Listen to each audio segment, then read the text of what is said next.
I'm Clara Reeves. I'm 32, the daughter who was always asked to step aside so my younger sister could shine. Vanessa was the family's star before I even knew what a spotlight was. Her photos filled the walls, her trophies lined the shelves.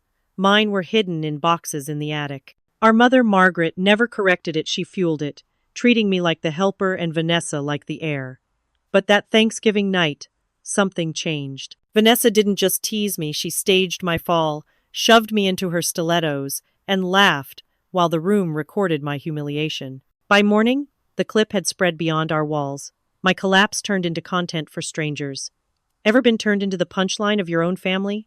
Hit like if you've ever been overlooked. Comment if someone ever used your pain as their entertainment. It all began in the Reeves dining room, where laughter echoed off the chandeliers, and my sister's cruel challenge became the first step of my revolt. From the moment I could walk, she was already running her ribbons pinned to bulletin boards, her smiles plastered across the photo albums that lined our living room walls. At Thanksgiving, those walls felt like a shrine, every frame filled with her sparkling eyes, her hair caught in mid-twirl, while my own milestones were tucked into albums that never left the attic. Even now, at 32, I still felt like a guest in my own family home, moving carefully around the spotlight that belonged to my younger sister. I brushed my hand across the mantel, fingertips grazing the cool metal of my father's old cufflinks. They were tiny, nearly forgotten, a relic tucked into the display among trophies and medals, yet their weight pulled at me. My father had worn them on days he wanted to look powerful: courtroom battles, corporate pitches, moments that defined his career. He was gone now, but touching those cufflinks made me feel as if I still carried a fragment of him, an ember of strength nobody else could see. For a moment, I held onto that ember like a secret, something only I could draw from. The kitchen was thick with voices and laughter. Margaret, my mother, drifted through it all with the same polished presence she used in corporate meetings. At 55, she still wore authority like perfume, subtle, expensive, inescapable. She carried a tray of champagne flutes, placing one delicately in Vanessa's manicured hand, then turned to me with an unspoken order. "Clara, could you bring the hors d'oeuvres from the fridge? Vanessa's segment will be on the screen soon." Her tone was warm for the guests, but her eyes slid past me as if I were one of the household staff. I obeyed. I always obeyed. The kitchen lights hummed above me as I balanced platters of cheese and fruit, watching my sister bask in the glow of family pride. Vanessa was 28 and had mastered the art of being adored. She sparkled in sequins that clung to her like a second skin, her laughter filling the room, her stories of fashion shoots in New York and Los Angeles drawing sighs of admiration. She lived as if the world were a mirror, reflecting back her perfection.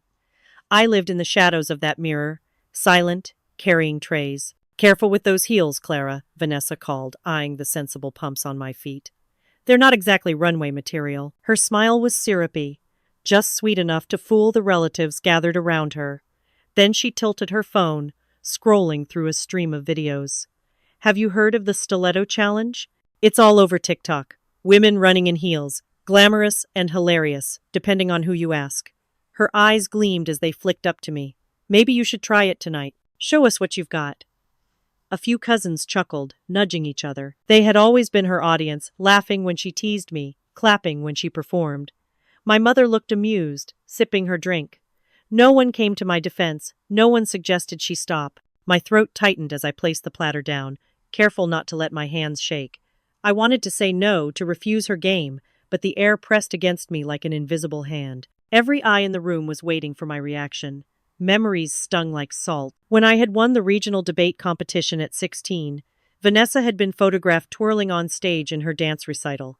Guess which photos made the wall? When I earned my MBA, Margaret sent out a family email with Vanessa's latest modeling spread attached at the bottom, as though my degree were an afterthought. No matter what I achieved, Vanessa always shone brighter.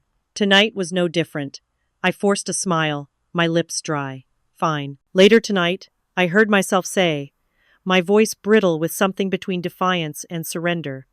The room erupted with cheers, some playful, some pitying. Vanessa leaned back against the sofa, triumphant, as though she'd secured another victory before the game had even begun. The evening rolled forward in a haze of clinking glasses and small talk. I moved through it half present, carrying dishes, refilling drinks, listening to the same stories told in different voices. Vanessa never stopped performing. Her laughter rose above the music. Her gestures demanded attention. Margaret orbited her like a satellite, beaming with pride, brushing aside any detail that belonged to me. It was as if I existed only to make the picture complete, the background that made Vanessa's light brighter, yet inside, the ember burned. I thought of my father, the way he had looked at me when no one else paid attention. "You're stronger than they know," he once whispered before a school recital where I had no speaking part. Tonight, that whisper returned, clashing with the humiliation pressing down on me. Perhaps stepping into Vanessa's cruel little challenge was a mistake. Or perhaps it was the first step toward breaking something open. The night grew late, the air thicker with wine and stories. Vanessa leaned toward me, her perfume sharp, her eyes glinting like polished glass. "Don't forget," she said, drawing her phone from her clutch. The screen lit her face in pale blue, her fingers adjusting the camera settings with practiced ease. "This is going to be unforgettable." Vanessa smirks, already checking her phone's camera settings. Her laughter landed before I did. The sound cracked across the dining room, sharp and triumphant, echoing through walls that had once carried lullabies and Sunday hymns. For a moment, time slowed, heels wobbling under me, floor rushing closer, my arms flailing for balance that never came. Then the sting of hardwood against my knees, the hot splash of wine across my blouse, and the wave of laughter that rolled in like a storm surge. I stayed on the ground longer than I should have, stunned not by the pain, but by the familiarity of it. My mind flashed back to a summer afternoon decades ago, when I was 7 and tripped on the front lawn during a family picnic. I had scraped both knees bloody, grass sticking to the wounds, but no one had come to help. Vanessa had been there too, 6 years old, a ribbon in her hair, already adored. She pointed and giggled, and everyone laughed with her, even Margaret. That day, I learned to stand up alone, but I also learned how humiliation could be turned into entertainment. Tonight, the same lesson played again, magnified by adulthood and technology. The stilettos were still strapped to my feet, straps biting into my ankles like shackles. They were Vanessa's, red lacquered leather that gleamed under the lights. She had insisted I wear them, chanting just for fun as the guests circled. I had protested once, then let myself be pulled into her orbit, the way I always did. Now, crouched on the floor, I could feel the bruises already blooming, but worse was the sting of eyes staring, phones raised, cameras flashing not in sympathy, but in delight. "Slay Queen until she slayed the floor." Vanessa's voice sang out above the crowd, and I realized she wasn't just laughing, she was narrating. Her phone hovered like a weapon, its camera lens unblinking, capturing my collapse from every cruel angle. She typed as she spoke, fingers flying across the screen, her face alight with the thrill of instant content. Hashtag family fun, hashtag stiletto challenge. My mother did nothing. Margaret leaned back in her chair, one hand covering her mouth as if to stifle a laugh, but her eyes sparkled. She didn't even offer me a napkin as red wine seeped into the fabric of my blouse, a dark spreading stain that clung to my skin, sticky and humiliating.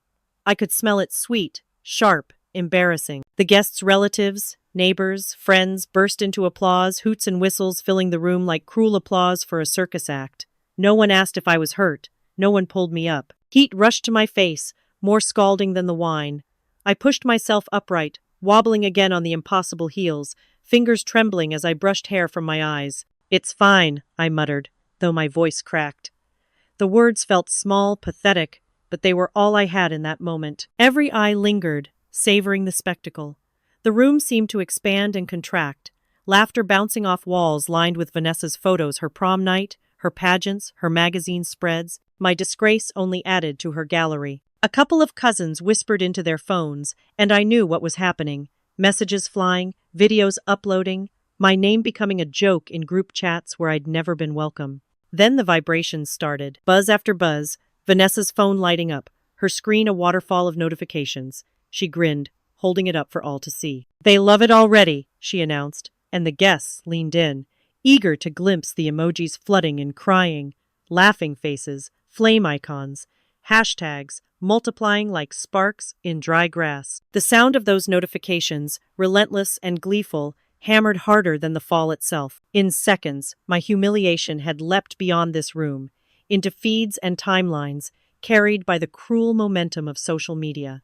I imagined strangers laughing in living rooms I'd never see, My name turned into punchlines by people who'd never met me. The thought hollowed me out, left me dizzy. I locked eyes with Vanessa, who smirked as if she had won some unspoken war. I wanted to tear the phone from her hands, to silence the buzzing that announced my downfall to the world. But I didn't move. My legs shook in the stolen stilettos, my pride bleeding out as surely as the wine soaking my blouse. And still, the laughter grew. Within minutes, I saw my own humiliation mirrored in her screen, uploaded and already spreading, emojis flooding in. Even in my own house, I was the ghost no one bothered to see. The Reeves family home, with its warm lights spilling across manicured lawns, looked like a sanctuary from the outside. But inside it had always been a stage where only one star was allowed to shine. After the spectacle in the dining room, I retreated to my old bedroom, the one my mother never redecorated because, as she said, Vanessa's room is the showcase, yours doesn't matter. The walls still bore faded posters of books I once loved, corners peeling.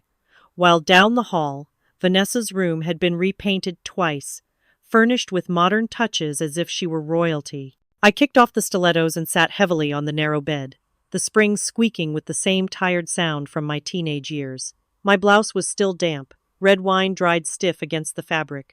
I looked down at the broken heel, clutched in my hand one of Vanessa's prized stilettos that had betrayed me. The plastic tip had snapped during my fall. It was ridiculous that I had pocketed it like a souvenir. Yet in the jagged edge I saw something defiant, a sharp reminder that my humiliation had a weapon hidden inside it. The glow of my phone burned into the dimness. My notifications were endless, cruel laughter distilled into words and emojis. She really thought she could pull it off? Poor Clara, always the sidekick. Iconic fail. The comments piled on, strangers chiming in with the same malice I'd heard all my life, only now magnified. My face, my stumble, my collapse, it had become content. The door knocked lightly. For a moment, I hoped it might be someone offering comfort, an apology even. But Margaret's voice floated through, hushed but edged. "Clara, may I come in?" I swallowed the bitterness and said nothing, but the door creaked open anyway. She stepped in, eyes tired from years of corporate wars, lips drawn thin. She looked at me not with sympathy, but with calculation. "Why can't you be more like your sister?" she asked softly, as if it were a question of survival rather than cruelty. Her words landed harder than any stumble. She sat on the edge of the bed, patting my knee as though she'd offered kindness, but the gesture was hollow. I stared at her, wondering if she even realized the decades of harm packed into that single comparison. "She's driven, Clara. She shines. You—" She trailed off, letting silence finish the sentence. I turned away, my jaw tight, unwilling to show the tears burning behind my eyes. After a pause, she rose, smoothing her skirt, and left without waiting for me to answer. When the door clicked shut, I unlocked my phone and opened the Notes app. My thumbs hovered over the keyboard, trembling. Then I began to type, not for them, but for me. Line by line, I listed every sacrifice I had ever made for Vanessa. The homework I finished for her when she cried over math. The auditions I skipped so she could take center stage. The countless nights I stayed awake coaching her through speeches while my own work deadlines crumbled. Each memory was another cut, and by writing them I felt the wounds open again. But this time they bled into words I could keep. The list grew, scrolling longer, as if my entire life had been poured into her vessel while mine stayed empty. My chest heaved, and I could almost hear my younger self begging me to stop giving pieces away. I paused, then typed the sentence that had been clawing at me all night. "I walked for her all my life. Now I will stand for myself." The words stared back at me, fierce and fragile, a promise to a version of me I had almost abandoned. My phone buzzed again. This time it wasn't just comments from family group chats. A notification banner slid across the screen. Vanessa Reeves' clip has gone viral. The numbers beside it surged likes, shares, reposts. Her smirk, my collapse, the family's laughter, all of it had leapt into the wider world, carried to strangers across the internet. The clip was no longer just family gossip. It was everywhere. And I knew, as the screen lit up brighter, that my invisibility had ended not because they finally saw me, but because they had turned me into a spectacle. And so the ping came, sharp and final. Vanessa's clip had gone viral, reaching beyond the family. The video meant to bury me ended up at the desk of a man who could change everything. I didn't know it yet, of course. That morning, I woke with the ache of someone who had been laughed at by her own blood, the sting still clinging like smoke after a fire. I dragged myself to my modest apartment, slipping back into the rhythm of lesson plans and editing essays, the kind of quiet work no one applauded, the kind of life no one cared to document. To the world, and certainly to my family, I had always been forgettable. But the internet was writing another story, one I hadn't asked for. Meanwhile, high above Manhattan, inside the glass fortress of Whitman Fashion headquarters, Richard Whitman sat with his tablet propped before him. The man had built empires on the belief that authenticity sold better than polish. At 60, his silver hair and sharp eyes cut an intimidating figure, but those who knew him said he could spot real grit in a heartbeat. His assistants queued up viral clips, hunting for trends to fold into campaigns, and that was when my stumble in Vanessa's stilettos filled the screen. The room erupted in small chuckles, interns muttering about fails and memes. But Whitman's hand rose, silencing them. He watched not the fall itself, but the frame after where I pushed myself up, blouse stained, jaw set against humiliation. He replayed it twice, his lips curved, not in mockery, but in consideration. "That's real," he murmured, his voice like gravel. "Not curated, not rehearsed. Who is she?"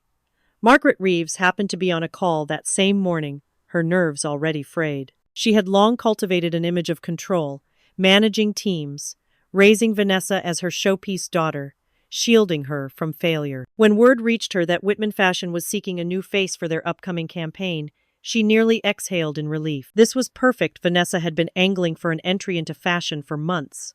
Margaret could already picture her daughter's name lit up, saving the family's image after the Thanksgiving fiasco. But then the email arrived in her inbox, flagged from Whitman's office. "Mr. Whitman requests to know the name of the woman in the viral Stiletto video." Margaret's pulse quickened. She opened the clip again, hoping, praying that the camera had framed Vanessa, that the star of her plan had landed squarely in the spotlight. But no. The footage was merciless in its clarity. It was me, Clara, the daughter she'd dismissed, the sister who had been the punchline. Margaret's throat went dry. She tapped her pen against her desk, grasping for options. Could she reframe it? Spin the narrative so that Vanessa remained the heroine? But she knew Whitman's reputation he despised, lies dressed as strategy. He wanted authenticity, and in that video, it was mine he had seen. For the first time in years, Margaret had no script. Back in Virginia, I sat at my kitchen table with a cup of lukewarm tea, scanning student essays with one eye, while my other kept flicking to my buzzing phone. Notifications piled on, each one a reminder of the viral fire spreading. I tried to ignore them, tried to convince myself it would all fade, but the world wasn't letting me retreat this time. My humiliation was currency now, being traded faster than I could comprehend. The irony was bitter. I had lived my life invisible, and now millions had watched me fall. Yet somewhere in the noise, a different current stirred. My father's voice floated back to me, words he'd repeated when I was a child fumbling on a bike or tripping over stage steps. "It's not the fall, it's how you rise." I clung to that memory, the ghost of his hand steadying me in a way my mother never had. Margaret stared at her monitor, Whitman's request blinking back at her. She could not deny him, not without risking her own credibility. Still, she hesitated, calculating consequences she couldn't yet control. In that hesitation, the balance of power in our family shifted, though she wouldn't admit it aloud. Hours later, as the sun sank behind Manhattan's skyline, an email landed in my inbox. The subject line froze me mid-sip of tea. Invitation. I clicked it open, my breath snagging as I read the words that would reroute everything I thought I knew. "Mr. Whitman would like to meet you." The higher Vanessa climbed, the quieter I prepared. She moved through the Ritz-Carlton ballroom like it was a stage built for her alone, her heels clicking a rhythm that demanded attention. Crystal chandeliers scattered gold across the polished floor, gilding her every gesture as though the universe itself conspired to keep her in the spotlight. My mother trailed behind her, voice raised just enough for the bystanders to hear. "This is Vanessa's moment," Margaret declared, as if rehearsing a prophecy. I stood near the back, a shadow with a phone in my hand, capturing more than smiles. Every cruel remark, every smug laugh from group chats that thought I wasn't looking, I saved them all. Insurance. The rehearsal for Whitman's winter gala was supposed to be elegant chaos. Event coordinators shouting instructions, bridesmaid friends gossiping as they adjusted gowns, photographers testing light across mirrored walls. But Vanessa commandeered it, tossing her hair, posing in half-serious mock runways, and rehearsing lines she thought Whitman himself might appreciate. When he sees me, she purred to her entourage, he'll know I was born for this brand. Their laughter rang sharp and obedient, the kind that fed her more than champagne ever could. I stood to the side, flipping through my phone, watching as my own humiliation still circulated memes of my fall, now stitched into dance challenges by strangers. Vanessa leaned in just close enough for her perfume to choke me, her voice low and poisonous. "You were born to stumble under my spotlight," she whispered, lips barely moving so the others wouldn't hear. Her words struck like glass pressed into skin, familiar, sharp, yet almost dull with repetition. I met her eyes, said nothing, and let silence harden around me. She mistook my quiet for defeat, but my notes app, full of screenshots and time-stamped jabs, told another story. Each file I tucked away was a brick in the foundation of something larger, something waiting. Margaret joined us, hand grazing Vanessa's shoulder with pride. "Don't waste your energy glaring, Clara," she said sweetly, though her eyes carried their usual dismissal. "It's Vanessa's turn. She deserves this." The implication was clear. I never had, and never would. But across the room, a bridesmaid adjusted her dress and looked my way, just a flicker of sympathy, a fleeting recognition that maybe not everyone had swallowed the narrative whole. She didn't speak. Not yet. Still, I noticed. I always noticed. The air shifted before anyone else realized why. Conversations faltered. Laughter stumbled mid-note. The double doors at the far end of the ballroom creaked, then swung wide in a hush that swallowed even Vanessa's bravado. A tall figure stepped inside, flanked by silence itself. Silver hair, tailored suit, eyes that scanned like searchlights. Richard Whitman had arrived. When Whitman's eyes swept the room, they didn't land on Vanessa, they locked on me. The ballroom's stage lights haloed him like he'd carried Manhattan's skyline into the Ritz-Carlton, his presence rearranging the air. My sister was already in motion, heels striking fast, rehearsed charm draped over every step. She launched into a practiced smile, hand outstretched, voice pitched to dazzle. "Mr. Whitman, what an honor, Vanessa Reeves, aspiring muse for your winter campaign." He offered her the courtesy of a glance, the way one acknowledges background noise before turning back to the melody that truly matters. His gaze didn't linger on her sequined dress or her gleaming teeth. Instead, his question fell like a weight across the room. "Who's the woman in the video?" Silence pooled at our feet. Margaret, usually swift with answers, faltered. Her lips parted, closed, then parted again, her corporate polish suddenly useless. That would be—" She stopped, voice thinning to air. "Clara, my other daughter. For years I had been the other." Now the word carried a heat that made Vanessa's smile twitch, brittle at the edges. She laughed lightly, as if trying to redirect attention. "Oh, that video? A silly stumble. Nothing serious." But Whitman's eyes never broke from mine. The bridesmaids shifted, their whispers skimming just below the chandeliers. I felt my throat tighten, but not from shame. It was something heavier, something rising like being pulled upward after years underwater.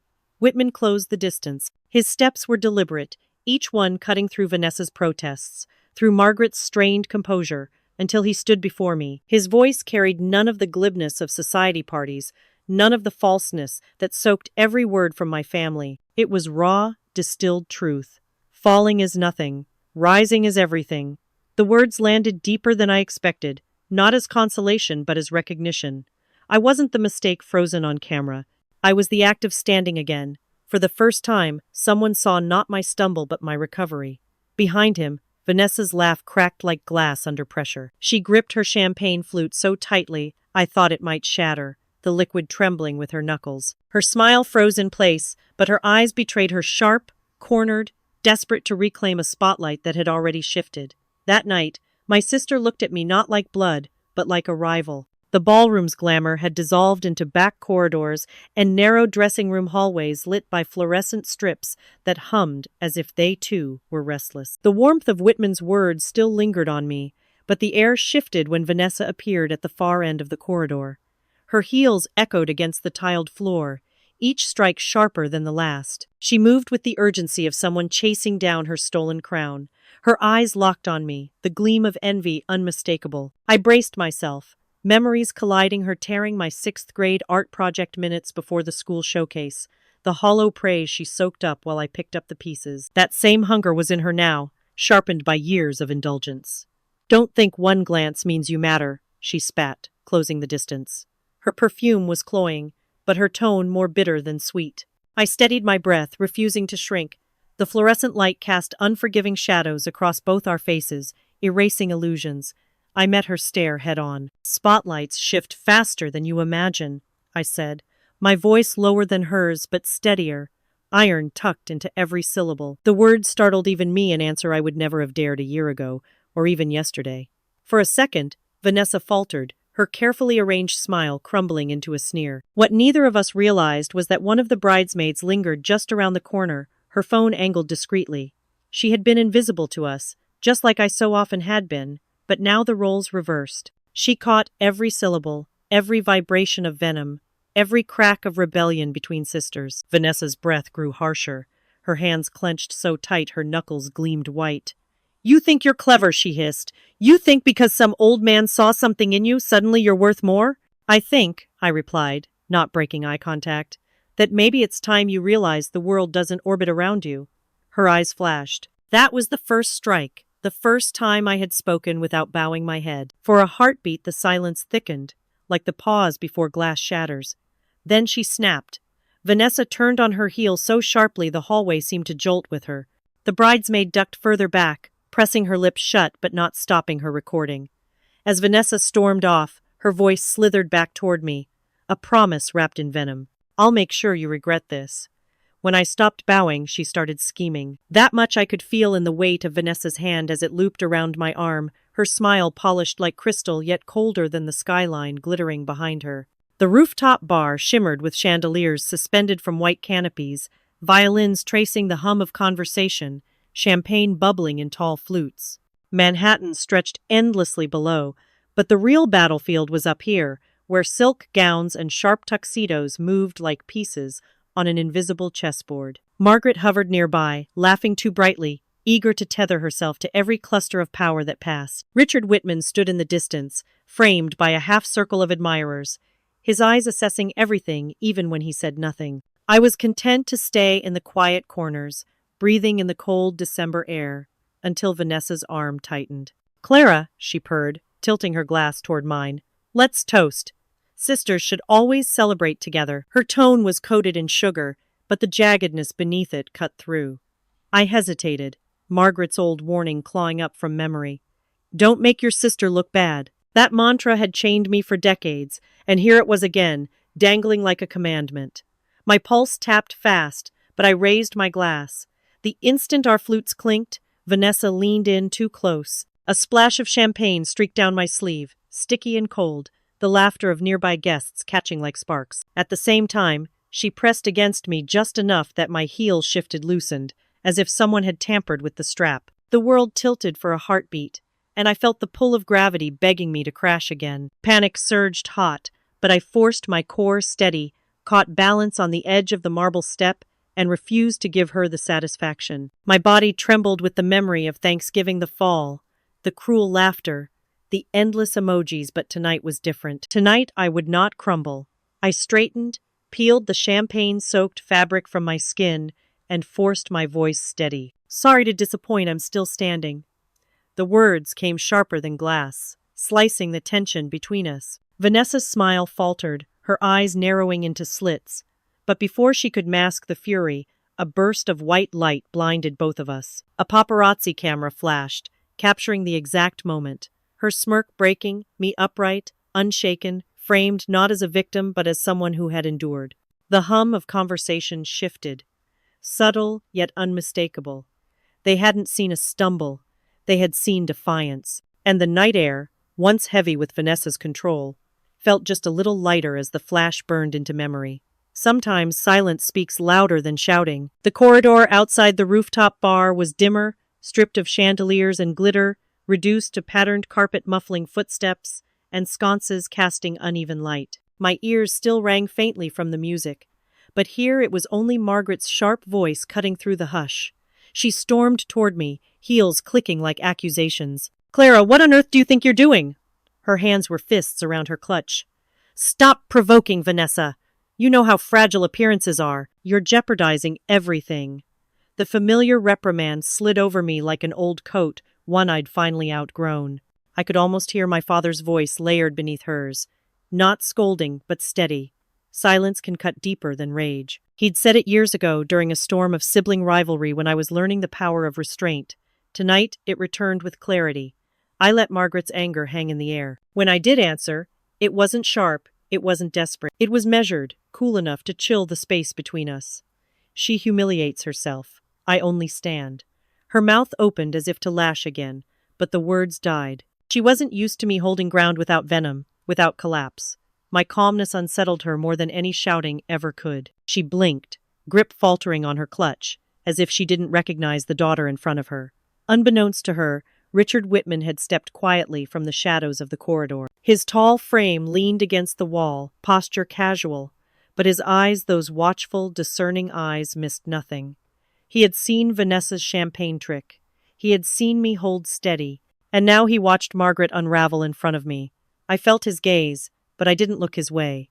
The strength lay in restraint, in not chasing approval, in simply existing without bowing. Margaret's breath grew ragged, her frustration palpable. For decades, she had sculpted Vanessa as the family jewel and pressed me into silence. Tonight, it was that very silence that rattled her. She spun away finally, muttering something about manners and family reputation, her heels beating out a retreat. Only then did Whitman straighten, adjusting his cufflinks, his expression unreadable yet focused. As he passed, I caught the faintest whisper under his breath, words not meant for me but not hidden either. That's the strength brand's crave. The corridor seemed to grow colder, heavier, yet somehow brighter. He had marked me not with pity, but with recognition. This time, the lights didn't burn me, they crowned me. The Whitman Winter Gala was a cathedral of glass and velvet, the stage rising above a sea of gowns, tuxedos, and glittering jewelry. Spotlights cascaded down, hot and blinding, the kind of light that had once exposed my worst humiliation. But tonight, as I stood in the wings, it felt different, less like judgment, more like destiny. Vanessa was radiant, shimmering in a silver dress that hugged her like armor. She glided forward, basking in the gaze of photographers, soaking up the applause she believed belonged to her alone. Margaret trailed behind, her hand lightly brushing Vanessa's back, guiding her as if she were a prized horse led into the winner's circle. They had rehearsed this moment in their heads for weeks, convinced it was inevitable. "Both sisters, please," an announcer's voice rang across the ballroom. My heart jolted. Vanessa's smile widened. Sure, it was another confirmation of her coronation. I followed, the air tight around me, yet my steps steady. We climbed together, but while she preened under the glow, I stood still, letting silence hold me upright. Richard Whitman emerged, dignified in a midnight suit, his presence commanding without force. He welcomed the guests, spoke of resilience, authenticity, the soul of fashion not as luxury but as truth. Vanessa's lips parted, waiting for the inevitable pivot to her name. Then the screen behind us flickered. And there it was, my fall. The Thanksgiving stumble, the wine splattering across my blouse, the laughter that had gutted me. A gasp rippled through the crowd. My chest clenched, but I didn't look away. The video did not stop at the collapse. It showed the aftermath, the way I pushed up from the floor, cheeks burning but spine straightening, refusing to stay down. The silence of the room deepened. No laughter this time, only something heavier, more electric. Whitman stepped closer, his voice deep, deliberate. "This," he said, gesturing toward the screen, "is the spirit of Whitman fashion. Not the flawless glide, but the rise after the fall. Meet Clara Reeves." For a heartbeat, the world held still. Then thunder erupted. Applause, cheers, camera flashes, sparking like firecrackers across the hall. The light struck me, but instead of scalding, they crowned me. I saw Vanessa's smile vanish, her face draining as if the silver of her dress had been leached into her skin. Margaret swayed, gripping the edge of the podium, her composure cracking as the spotlight slid past the daughter she had chosen and bathed the one she had ignored. And in that roar of recognition, in that storm of clapping hands and flashing bulbs, I realized I had been invisible only because they were afraid to see me. Now they had no choice. The brighter my spotlight grew, the darker Vanessa's eyes burned. Backstage smelled of sweat and roses crushed into perfume, of expensive fabric chafed under the weight of sudden applause. The chaos of the Whitman Gala thundered just beyond the curtains, journalists clamoring, guests still buzzing from the twist that had just unfolded. I could still hear my name echoing, Clara Reeves, over and over, bouncing off marble and glass. Yet here, away from the stage, the air was tighter, dangerous. Vanessa ripped her heels off the second we were hidden from the crowd. Her dress shimmered under the fluorescent bulbs, but her face twisted with rage. "You promised!" she spat at Margaret, her voice slicing through the backstage chatter. "You promised Whitman would choose me. You said this was mine."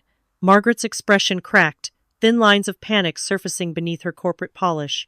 Her eyes darted between us like a woman, watching the ground give way under both feet. For decades, she had curated the perfect stage for Vanessa, the right schools, the best parties, the hand-picked mentors, and now, in a matter of minutes, it had all collapsed into dust at her feet. "Vanessa, please," she whispered, trying to soothe with a tone that sounded hollow even to her own ears. "This doesn't mean it's over. Opportunities shift. We can—" "We?" Vanessa snapped, shoving her hand away. "You've built everything around me, and now she—" her eyes sliced toward me like knives. "She strolls in and steals my life." I stood steady, my silence sharper than any retort. For years I had flinched at that venom, had shrunk into shadows when her fury flared. Tonight, I didn't shrink. Tonight, her rage only confirmed what I already knew. The balance had shifted. Margaret looked at me then, her lips trembling as if to speak some apology she couldn't form. Her hands trembled too, clutching her clipboard as though it could tether her to the role she had always known. Vanessa's chest heaved, her breath ragged with betrayal. "You don't understand," she hissed, stepping closer, her perfume choking sweet. "You didn't earn this. You humiliated yourself, and somehow turned it into a crown. Do you know how insane that is? Do you know what it feels like to watch everything that was supposed to be yours slip into someone else's hands?" I didn't answer. Not because I was afraid, but because there was nothing I needed to say. She was unraveling on her own, her face twisted tighter, her fists clenching at her sides until her knuckles whitened. Then, with a sudden cold calm that frightened more than her shouting, she leaned in. "You stole my life." The words landed like venom in my ear, but I did not flinch. My silence was defiance enough. She yanked her phone from her clutch as Margaret tried again. "Vanessa, don't do anything foolish." But it was too late. Vanessa turned her back, stalking to the corner of the room where shadows swallowed her in privacy. Her fingers moved fast, familiar, like someone who had rehearsed betrayal long before this night. Her voice lowered, but not enough for me to miss it. "Yes," she whispered into the receiver. "I have a scandal about my sister." The room seemed to contract around me. Applause still thundered outside. My name still shimmered in the air like a crown. But here, in the shadows, Vanessa had already lit her counterattack. And this time, she wasn't aiming to embarrass me, she was aiming to destroy me. This time, it wasn't heels that tripped me, it was headlines. The morning began like a betrayal written in bold ink. I walked into my office, my supposed sanctuary, a gray-walled editorial space that usually smelled of burnt coffee and dry printer paper, and found every screen already filled with my name. Not in praise, not in applause, in mockery. "Fall girl Clara, the stumble that was staged," screamed one tabloid's headline. Another showed a still frame of my Thanksgiving collapse, grainy and unflattering, with captions like "Number Stiletto Scam" and "Number Drama Queen Clara." My stomach dropped as though I'd been shoved off a ledge. The whispers started before I'd even set my bag down. My coworkers tried to mask their curiosity with tight smiles, but their eyes darted over their phones and then back to me, unable to hide the smirks or pity. Screens flickered with hashtags that had been trending overnight. Number Fall for Fame, number Whitman's Mistake, even a crude one that read number Sister Slay Fail. Vanessa's fingerprints were all over this storm. I could feel it in my bones. My boss didn't meet my eyes as he muttered something about brand risk and walked quickly past my desk. A colleague, bolder than the rest, whispered just loud enough, "Guess some people will do anything for 15 minutes. The room tilted, but I gripped my chair until my knuckles burned, forcing myself not to collapse. I'd fallen once in stilettos. I wouldn't fall again now. Hours blurred into a haze of refreshed feeds and poisonous comments. Memes painted me as a manipulator. Clips looped with captions like, "Oops, she did it on purpose." Even students from my part-time classes messaged to ask if the rumors were true. Every ding of my phone felt like another stone hurled at me. By afternoon, the message I had been dreading arrived. "Mr. Whitman would like to see you." I took the elevator up to the gleaming glass tower of Whitman Fashion, each floor rising like a question I didn't want to answer. His office was vast, framed by windows spilling cold January light over the city skyline. He didn't greet me with warmth this time. He didn't even offer a seat right away. He stood by his desk, a printout of a tabloid article in his hand, his jaw set like stone. "Tell me you didn't orchestrate this," he said, voice low but edged with steel. "Tell me you're not just another attention seeker riding a stumble into fame." The words should have shattered me. They almost did. For years I had been invisible. Now, finally seen, I stood on the edge of losing everything because of my sister's venom. My throat burned, but I forced myself to breathe, to remember what I had prepared for this very moment. I set my bag gently on his desk, the leather soft against the polished wood. My fingers found the small metal object I had carried for weeks, a lifeline I never once let go of. Slowly, deliberately, I pulled out the silver USB drive, its weight far heavier than it looked. Whitman's eyes narrowed, his suspicion pausing for the first time. I met his gaze, steady, no tremor in my voice now. "I knew this day would come," I said calmly. And for the first time since the storm began, silence worked in my favor.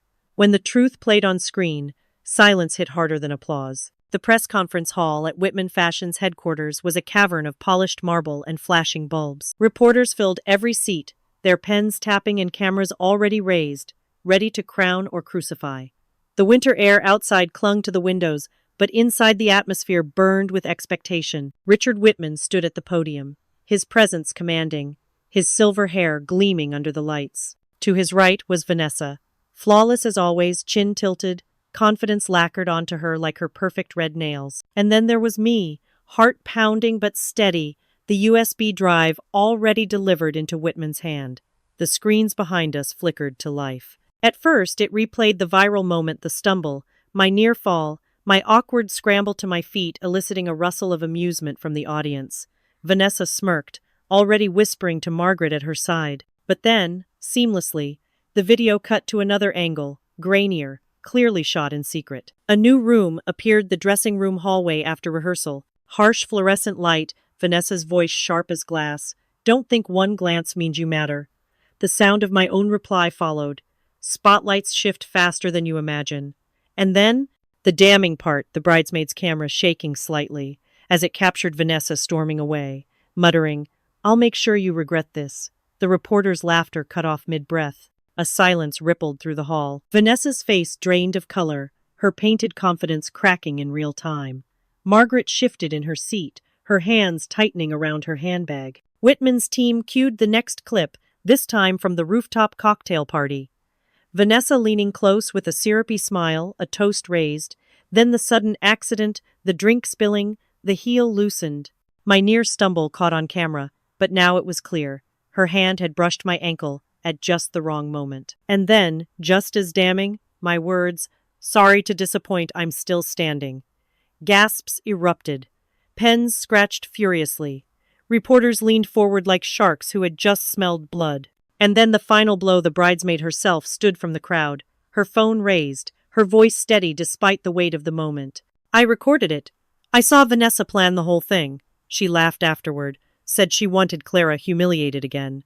The hall detonated into noise. Questions flew like arrows. "Vanessa, did you sabotage your sister? Was this all a setup? How long have you been undermining her?"